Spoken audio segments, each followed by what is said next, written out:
Hello everyone. So today's video is slightly different to the usual format because what follows here today is just a clip from a live webinar I was involved with last week. So the webinar was hosted by Synergy Careers and it involved myself and a panel of university and college representatives speaking and addressing Leaving Certs at this time. My topic was on resilience, so although my audience were Leaving Certs, guidance counsellors and Leaving Cert parents, it actually is relevant to all. So I hope you find it useful because it's kind of a few key summary points that are worth listening to, I think anyway. All right. So first of all, I suppose I want to acknowledge that there are a lot of Leaving Cert students actually on this webinar tonight, and for many of them, and for many of you, you may have thought when you saw this advertised, God, I have too many other things on my mind. I can't be thinking about change of mind. I don't even know what's happening with the Leaving Cert. And when you did, you still managed to turn up tonight.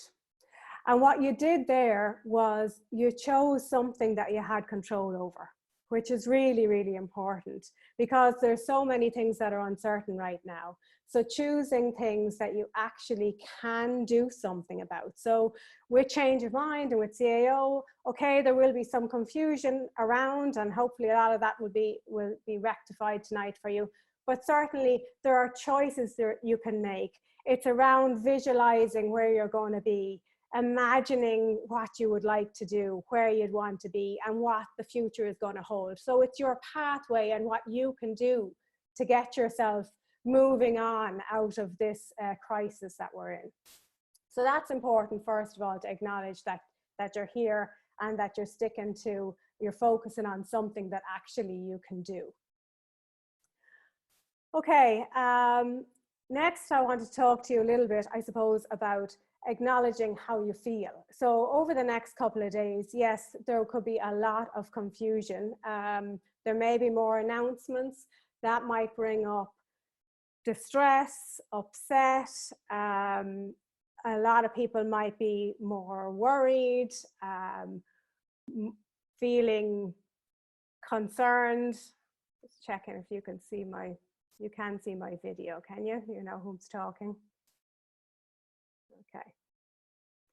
All right, so yes, you may be feeling a little bit overwhelmed over the next couple of days, and that's actually okay. So it's okay to feel overwhelmed.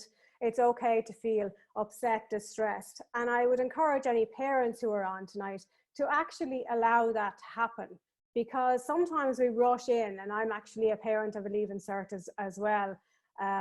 Sometimes we can rush in and we can try to give a solution or stop the distress. And actually we all need to be heard and to be felt, have that emotional holding, to feel that we're heard and to be allowed to validate the way we feel. So that's important, to let that happen. And through that, we build our capacity and our resilience. Okay, so feel how you feel. So if you're overwhelmed and that lasts for a little while, which it might, we need to wonder about how do we go from overwhelm to ease. So one of the things I would say is try to focus on the joy that happens in the day. So this might be, you might say, where the hell is joy right now? Okay, so the joy might be in just going for your jog, lying on your bed chatting with your friends. It might be listening to a lively bit of music. It might be, as I'm doing, sitting back here and feeling the support of the chair and just noticing that my shoulders drop a little bit as I do. Or it might be looking out the window, which I'm doing now too, and saying, noticing that I'm taking a bit more of a breath. So those little experiences of ease are really important to notice.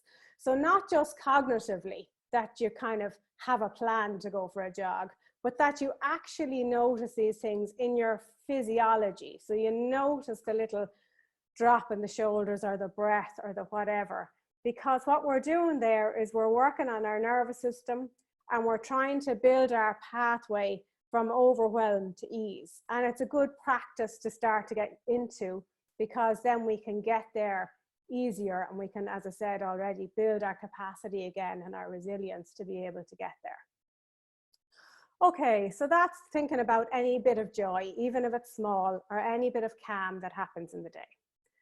My next point will be trying to be mindful. So you've heard about mindfulness, you've had workshops in school over the time, you know what it's about basically, but really for now it's about being present.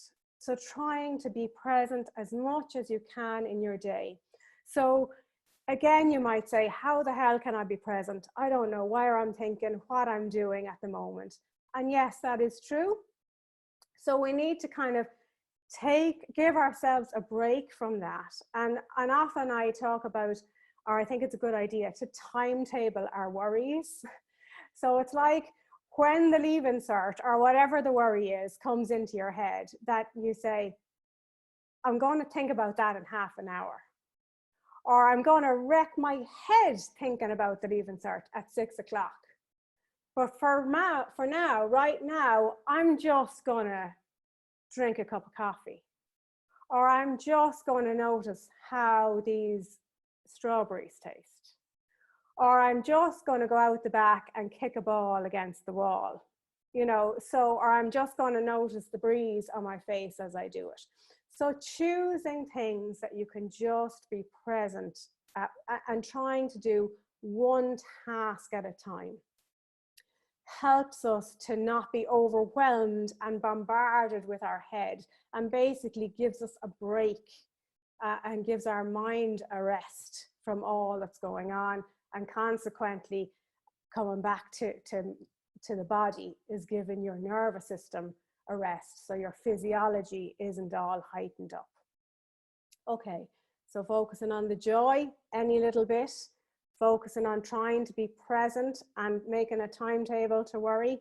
And my next thing will be to try to have some time outdoors. So, you know, there's loads of research about nature and how restorative it is, and all the benefits that it has. So yes, I'd encourage the outdoor exercise, the going for a jog or a walk or whatever, but I'd also encourage you to have quiet time outside. So it's not purposeful exercise, that it's actually just, you know, taking your shoes off and walking across the grass, or sitting down and making a daisy chain, or just, you know, having the cup of tea or whatever. So it's quiet time outside that doesn't have to be purposeful, time that you can just smell what you smell, notice breeze, as I said, see what you see, be in contact with your senses of what you can hear, and be, again, all three are rippling into one. So the feeling, the ease in the body, the being present, and really that's an easy way to do that is by being outside and all that benefits that brings too. Okay, so our time is tight tonight, so I'll come back again to my final, with my final sum up. Come back to the point I made at the beginning, which is actually choosing to focus on things we can control. So in this time when we can't control much, and when you're up in the air about the leaving cert, doing what you're doing tonight, focusing on, you know, things, choices and lists that you can make when you're not overwhelmed, and maybe not in the next few days, that mightn't be the time to do it, but when everything settles and you're back and you're at some ease in your system, to focus on what you can do. So there's a lot more on this. Julie mentioned it. I have videos on my website, joannehanrahan.ie, for everybody, lots of short videos that expand on those ideas and others. So I wish you well. Good luck.